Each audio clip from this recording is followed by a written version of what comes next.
These people today don't know what a strike is. Right. When my men hit the streets, from Maine to Texas, every single port will lock down. You know what's gonna happen? I'll tell you. First week, be all over the news every night, boom, boom. Second week, guys who sell cars can't sell cars because the cars ain't coming in off the ships. They get laid off. Third week, malls start closing down. They can't get the goods from China. They can't sell clothes. They can't do this. Everything in the United States comes on a ship. They go out of business. Construction workers get laid off because the materials aren't coming in. The steel's not coming in. The lumber's not coming in. They lose their job. Everybody's hating the longshoremen now because now they realize how important our jobs are. Now I have the president screaming at me, I'm putting a Taft-Hartley on you. Go ahead. Taft-Hartley means I have to go back to work for 90 days. That's a cooling off period. Do you think when I go back for 90 days, those men are gonna go to work on that pier? It's gonna cost the companies money to pay their salaries. Well, they went from 30 moves an hour maybe to 8. They're gonna be like this. Who's gonna win here in the long run? You're better off sitting down and let's get a contract and let's move on with this world. And in today's world, I'll cripple you. I will cripple you, and you have no idea what that means. Nobody does. Boy, oh boy, oh boy, oh boy, oh boy, I gotta tell you guys, this story right here is bad, bad, bad news, okay? Because if you guys remember, the inflation that happened during the pandemic, part of it was caused by not just the excessive spending from the Democrats, but also because of supply chain shortages, okay? Unfortunately, because we don't make that much stuff here anymore, we have to import essential goods and services into this country. And because of that, we are reliant on dock workers, port workers, in order to import products into this country, okay? And that is an obvious bottleneck that people should have learned during the pandemic. It's very important to make sure that it is flowing efficiently and that there are no stoppages when it comes to importing products into this country, okay? Because again, that can cause massive inflation. And it looks like that is what we're facing right now because port workers and dock workers that are a part of a large East Coast union have decided that, hey, we're going to go on strike, okay? We're going to go on strike because we don't feel like we're being paid enough. And also on top of that, we want promises not to automate our jobs away, right? And now there's a stalemate between the big companies and the union workers. And at this point, they're no longer importing products into the country in a lot of the East Coast ports, okay? And that is a very, very, very bad thing because a vast majority of the things that we get in stores, okay, including our food, okay, is imported into the country through these ports. And if the dock workers aren't actively importing goods into the country, then you can kind of imagine what this leads to, okay? It leads to mass shortages of products. And at the very least, every single day that this strike continues, because it has started, it is costing the economy billions of dollars, okay? In GDP, we're talking about 47,000 plus workers not working, 14 plus docks basically not operational, 60% of the container trade coming to a screeching halt. That is what we're dealing with here. And it seems as if these workers are dead serious about getting the terms that they want through this negotiation. And at this point, the strike has already begun. And it seems like they're going to continue with this strike until they get what they want. Take a look. Now, 45 members of the International Longshoremen's Association, 45,000 members. That's a big difference in a number, isn't it? They have all been asking for a 77% pay increase over 6 years and a ban on automation at their ports, a threat to their jobs, they say. Now, most retailers stocked up on goods prior to the strike, but if it lasts more than a few weeks, supply chain experts say it's consumers who are going to feel the direct impact of higher prices and product shortages, especially for things like fresh fruit, coffee, and cars. The U.S. Marine Alliance, which represents the ports, said it offered 50% pay increases and an agreement to keep current limits on automation, in addition to increased contributions to the retirement plans. But apparently that was not acceptable to the union members. We don't know what the next steps are in terms of the negotiations. Now, we do want to let you know that West Coast ports do remain open. They are a different union and working under a different contract, and many supply chain leaders have rerouted some of their goods and supplies. But on the East Coast, it's going to have to be a wait-and-see situation as to how directly everyone is impacted. Yeah, so you would think in a situation like this, you would need some of that presidential leadership, right? Because, I mean, we're dealing with a whole lot of issues right now. Okay, we had a major hurricane destroy western North Carolina, the eastern part of Tennessee, and some parts of Georgia and South Carolina and Florida. You have what appears to be an escalation of conflict going on in the Middle East between Israel and Iran.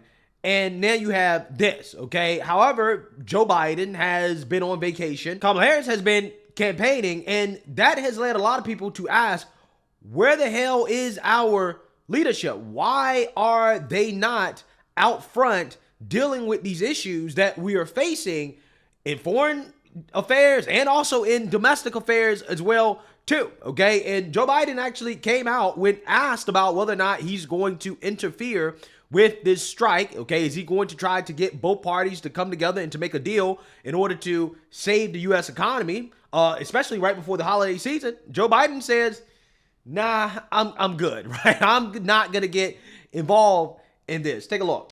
Well, here we go. Tens of thousands of port workers from Maine to Texas set to strike when the clock strikes midnight tonight. This all happening over a pay dispute. The International Longshoremen's Association, they're demanding a 77% pay raise increase over 6 years. They want more guarantees their industry is not going to be upended by the addition of automation.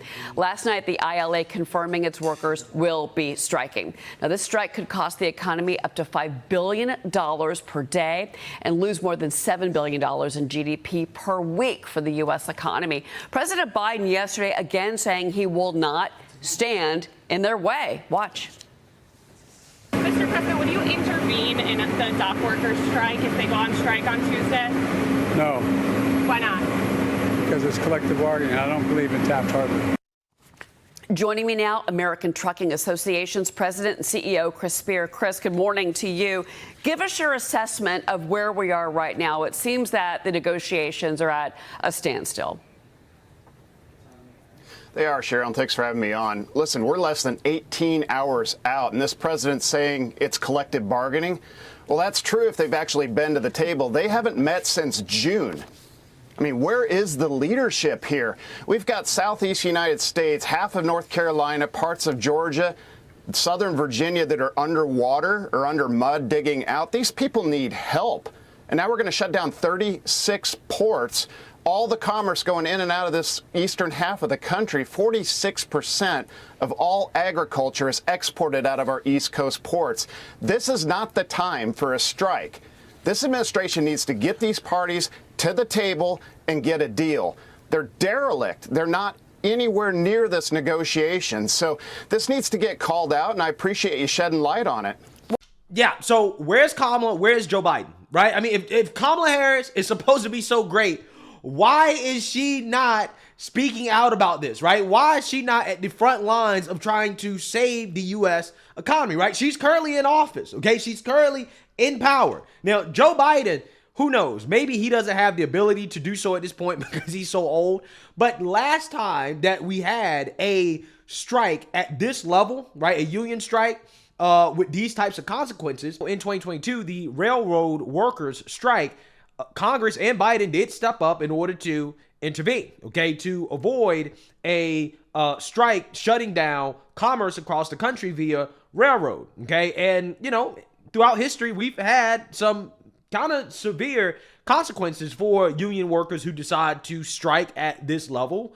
For example, in 1981, President Ronald Reagan decided that, you know what, we're just going to fire all the air traffic controllers that were striking. All 11,000+ of them were fired, okay, after deciding that, hey, you know what, we are not going to work anymore. And I'm not saying that that is what needs to happen in this situation, at least as of right now, because, I mean, I don't know. If these dock workers continue to do this for too long, then at some point, hey, we got to say, listen, enough is enough. I mean, a lot of these dock workers, you know, they're getting paid a pretty penny, right? In terms of blue collar work, this is kind of the upper echelon, right? I mean, some estimates suggest that these dock workers are making upwards of $130,000 a year, and that's including overtime. And their demands would basically have them making about $69 an hour by 2030, okay? And listen, I think that blue collar workers should get paid, okay? I think they should get paid a good wage. However, I think there's a balance here, right? There's a balance, okay, that has to be achieved. And that is kind of where I'm at, right? And I personally think that right now is probably the worst time for this because you have supplies and goods that are critically needed because you have people, Americans, who are struggling due to the impact of a hurricane, right? So these dock workers doing this right now is like the worst time possible for them to do something like this. And for me personally, you know, to me is almost like, okay, what's the fine line here between workers' rights, getting a fair pay, right, versus greed, right? And I know some people say, well, the companies are greedy because they have record profits and yada, yada, yada. I get that, right? But this is what I'm saying. We need leadership, right? We need a businessman that understands these types of negotiations to come in and say, hey, we got to get this done because we have people that need these goods that are coming into the country, right? So with that being said, I want to play this clip from Fox Business where they're going to go into more details about the potential consequences of what's going on here. Clearly, whatever is perishable is going to be felt first. Sure. And that's what we keep hearing, that food is going to go bad. We'll see if this is still on in a week, but as the longer it takes to resolve this, you're going to see shortages of everything. Absolutely, but inventories are high, remember, certainly not perishables as much, but when you look at automobiles, 45% higher inventories than a year ago. Heavy equipment, 60% higher inventories than a year ago. Most of the Christmas merchandise, about 82% of it's already here. So maybe not some of the leverage that they thought they had. It's important. Certainly these people deserve to be paid. But at the end of the day, when you're saying we want to kill technology to secure our jobs in the future, that's fundamentally un-American. So I think that narrative is going to hurt them more than help them. I think they're going to resolve this next couple of weeks and we'll get our bananas sooner or later. That's for sure. Well, Cheryl, you had a great interview yesterday with Chris Spear, the American Trucking Association's president and CEO. And I know that there have been, you know, contingency plans made to use the West Coast ports. But that interview that you did yesterday with Chris Spear, he was really worried. Very well, because of the truckers. You know, look at the. This isn't just about the dock workers. This is about truckers. This is about other union workers that throughout the supply chain, Maria. And you're going back to the food. We learned yesterday on the program that like a container full of bananas, that's going to spoil in 1 week. One Florida importer, he brings in asparagus on ships to sell to grocery stores in Florida. He said, "Look, I'm going to have to fly it in now. That shipment's going to be flown in, and that's going to be 50 cents a pound of a markup. This is inflation. This is going to hit your grocery store. It isn't going to be this week. But you know, Maria, by 2 weeks, you're going to see it. Make no mistake." And as far as Gina Raimondo and the administration, where is Pete Buttigieg? Where is our Secretary of Transportation? Now, we just got Edward Lawrence actually just sent out a long readout from the White House about what the Harris-Biden administration are going to be doing about the Biden-Harris administration. But all it is a lot of talk. And I don't, as far as I'm seeing, the Teamsters don't want Biden to get involved because he could invoke the legal Taft-Harris law, the Taft-Hartley law.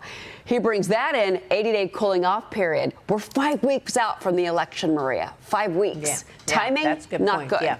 That's probably why he doesn't want to intervene. He was asked, are you going to get involved? He said, no, I'm not going to get involved, Joe. But look, this is happening just at the time that we're supposed to be reining in inflation. It's going to spike right back up again. Well, sure. And don't forget, Joe Biden has an image problem where most Americans don't think he's in charge. By not taking charge during crises like this, you're only playing right into that. I think I speak for a lot of Americans where I want to know what exactly is on the Commerce Secretary's Secretary's desk that is taking precedent over the loss of commerce for half the United States? Well, I mean, hey, that's a good question. Apparently, the Secretary of Commerce isn't really focused on commerce, just like she wasn't aware of the Bureau of Labor Statistics basically coming out and admitting that the Biden jobs reports from 2023 were erroneous. Take a look. Commerce Secretary Gina Raimondo did an interview yesterday, but not as Commerce Secretary. She appeared as a Kamala Harris campaign surrogate hours before the strike began. Where have you been kind of focused and hearing on what would happen if the strike goes, let's say, longer than a week? Again, I have not been very focused on that. I would refer you to the White House or the Transportation Secretary. Refer you to the White House? I mean, that's where Kamala Harris is working now as VP. What is she talking about? For a split second, she was going to say, I refer you to the Commerce Secretary, but hold on, wait a minute. That's me. I posted on X yesterday that it's been a tight race for the most incompetent person in this administration. But in the last 2 weeks, I feel like that she has kind of taken the lead over maybe Pothole Pete. It's really it's an embarrassment. This is her job. But it's dangerous. Of course it's dangerous. And it gets back to what I said in the very beginning of our conversation. There's never been a focus on economics. There's never been a focus on commerce. Everything has been a focus on their agenda from day one. And there's a massive indifference to Americans. Yeah, not a good look. Like I try to tell you guys all the time, the Biden administration, Kamala Harris, they're not hiring our best. They're really not, okay? What is it? Is it a DEI initiative? What could possibly take more precedence over this? And by the way, about inflation, a lot of that internal pressure is also being faced by a lot of these dock workers. We can't forget that these folks are also being burdened by the Biden-Harris inflation. Maria, I have to make one more point here. North Carolina, they need food, Maria. North Carolina needs food and they need supplies. Yeah, Helene really started things off there, and this is the worst possible time for a strike on the Carolinas, that's for sure. But I like the way Gina Raimondo said, oh, you can have me back later in the week as Commerce Secretary. What? You are Commerce Secretary. Wow. Wow, this is embarrassing. It's humiliating. It really is. But, you know, this is the result of American elections, right? This is the result of putting somebody like Biden and Kamala Harris into office. And the American people, we have a choice. We have a choice in November. Do we want 4 more years of this, or do we want competent leadership? Because that's what you're going to get with Kamala Harris. 4 more years of incompetent leadership. We didn't have all of this going on under Trump, right? We already know what we got under Trump, and it wasn't this. So if you don't want this happening in this country for 4 more years, then I suggest that the American people put President Trump back in office. Because we saw how he dealt with situations where it required competent leadership. And again, we didn't have this type of fallout. Again, these union work, they're threatening to take the whole economy. And Biden's acting like, well, hey, it is what it is. Kamala, she's nowhere to be found. Pete Booty Man, he's nowhere to be found. The Commerce Secretary, she's in over her skis. She doesn't know, right? I haven't been focused on that, right? Again, it's embarrassing. It's humiliating. It really is. But like I said, the American people have a choice.